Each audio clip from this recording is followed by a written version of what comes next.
नमस्कार, मैं हूं Amod Shrivastava. Amazing thought, amazing message, amazing information की दिशा में आज एक कदम और आगे। आज के इस जानकारी का विषय है मदार का पौधा। आकवन आक या मदार, और इसे एक जहरीले पौधे के रूप में जाना जाता है। मदार का पौधा किसी जगह पर उगाया नहीं जाता, बल्कि यह पौधा अपने आप ही कहीं पर भी उग जाता है। हालांकि यह पौधा अपने आप में औषधि गुणों से लबरेज है। मदार का वैज्ञानिक नाम कैलेथ्रोपिस गिगंटी है। यह आमतौर पर पूरे भारत में पाया जाता है। भारत में इसकी दो प्रजातियां पाई जाती हैं, श्वेतार्क और रक्तार्क। श्वेतार्क के फूल सफेद होते हैं, जबकि रक्तार्क के फूल हल्के गुलाबी आभा लिए होते हैं। इसे अंग्रेजी में क्राउन फ्लावर के नाम से भी जाना जाता है, क्योंकि इसके फूल में मुकुट या ताज के समान आकृति प्राकृतिक तौर पर निर्मित होती है। इसके पौधे लंबी झाड़ियों की श्रेणी में आते हैं और 4 मीटर तक लंबे हो सकते हैं। इसके पत्ते मांसल और मखमली होते हैं।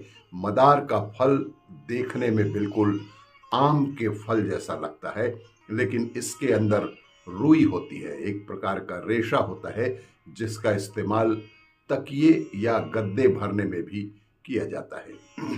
इसमें फूल दिसंबर जनवरी महीने में आते हैं और अप्रैल मई तक लगते ही रहते हैं। मदार मुख्य रूप से भारत में पाया जाता है, लेकिन दक्षिण पूर्व एशिया और अफ्रीका में भी यह बहुतायत में पाया जाता है। थाईलैंड में मदार के फूलों का उपयोग विभिन्न अवसरों पर सजावट के लिए भी किया जाता है। इसे राजसी गौरव का प्रतीक माना जाता है और मान्यता है कि इनकी इष्ट देवी हवाई की रानी लिलियू ओकलानी को मदार का पुष्पहार पहनना बेहद पसंद है।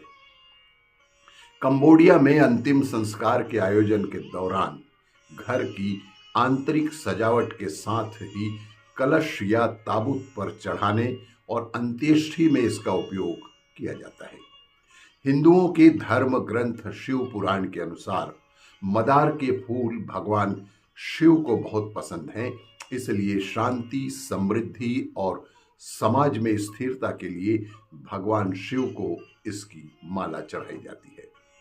मदार का फूल 9 ज्योतिषीय पेड़ों में से एक है। स्कंद पुराण के अनुसार भगवान गणेश की पूजा में मदार के पत्ते का इस्तेमाल करना चाहिए। स्मृति सार ग्रंथ के अनुसार मदार की टहनियों का इस्तेमाल दातून के रूप में करने से दांतों की कई प्रकार की बीमारी भी दूर हो सकती है।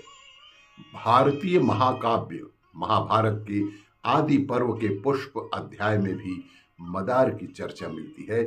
इसके अनुसार ऋषि आयोध दौम्य के शिष्य उपमन्यु की आंखों की रोशनी मदार के पत्ते खा लेने के कारण चली गई थी, इसीलिए इसे जहरीले पौधे की श्रेणी में भी माना जाता है।